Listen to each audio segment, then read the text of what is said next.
নমস্কাৰ আপোনালোক সকলোকে মোৰ আন এটা ভিডিঅ'লৈ স্বাগতম জনাইছো আশা কৰিছো সকলো ভালে আছে আমাৰো ভাল আজি মই বনাবলৈ লৈছো জলফাই আচাৰ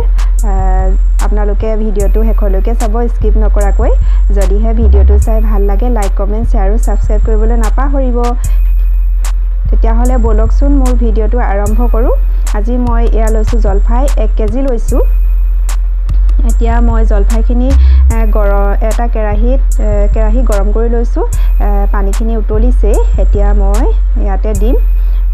নিমখ দি দিছো মই উতলাওতে অলপ নিমখ দি লৈছো আৰু ইয়াতে এতিয়া মই জলফাইখিনিও দি দিছো জলফাইখিনি অলপ বইল কৰি লম বেছি কোমল কৰিব নালাগে অলপ বইল কৰিলে হ'ল আৰু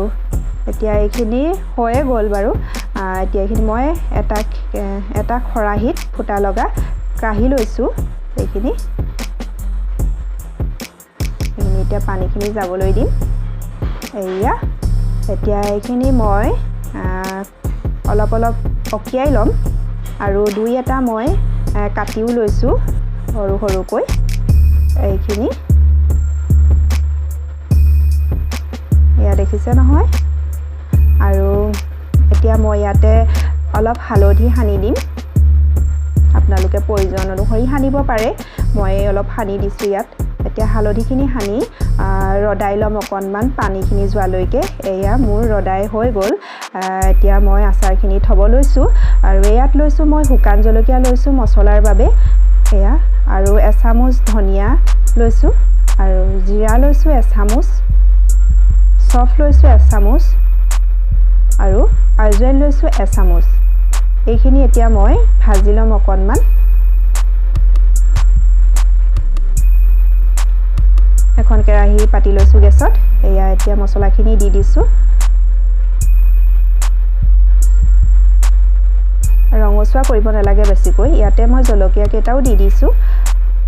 এতিয়া এইখিনি মোৰ ভজা হৈ গ'ল এইখিনি এতিয়া মই এটা মিক্সাৰ গ্ৰাইণ্ডাৰত গ্ৰাইণ্ড কৰি লম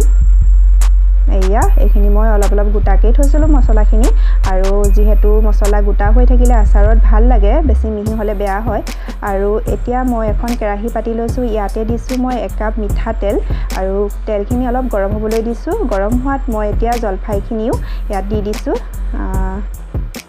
তেলখিনি বেছি গৰম হ'বলৈ দিব নালাগে এতিয়া এইখিনি মই অলপ লৰাই দিছো আৰু ইয়াতে মই এতিয়া দিছো মছলাখিনিও এতিয়া এইখিনিও মই অলপ মিহলি কৰি দিম এনেদৰে মই লো ফ্লেমত 10 মিনিট মান ভাজিব লাগে আৰু ইয়াতে মই আকৌ অলপ নিমখ দি দিছো আপোনালোকে প্ৰয়োজন অনুসৰি দিব আৰু এইখিনি এতিয়া মই 10 মিনিট মান ভাজিলো এতিয়া এইখিনি হৈ গ'ল মোৰ ইয়াতে এতিয়া হৈ যোৱাত মই ভিনেগাৰ 2 চামুচ দি দিছো ভিনেগাৰ দিলে আচাৰটো বেছি দিনলৈ ভাল হৈ থাকে সেই কাৰণে মই ভিনেগাৰ দি দিছো আৰু এয়া আচাৰখিনি হৈ গ'ল মোৰ এতিয়া এটা কাছৰ বটলত মই ভৰাই থম আচাৰখিনি এতিয়া আচাৰখিনি ভৰাই এসপ্তাহ মান কন্টিনিউ ৰ'দত দিব লাগিব তেতিয়াহে আচাৰখিনি খাব পৰা হ'ব আচাৰখিনি একেটা বটলতে নধৰিলে সেই কাৰণে মই আন এটা বটলত মই ভৰাই দিছো এয়া মোৰ আচাৰ হৈ গ'ল আশা কৰিছো আপোনালোক সকলোৱে মোৰ ভিডিঅ'টো চাই নিশ্চয় ভাল পালে আজিলৈ ভিডিঅ'টো ইমানতে সমাপ্ত কৰিছো পুনৰ এটি নতুন ভিডিঅ'লৈ আপোনালোকক লগ পাম ধন্যবাদ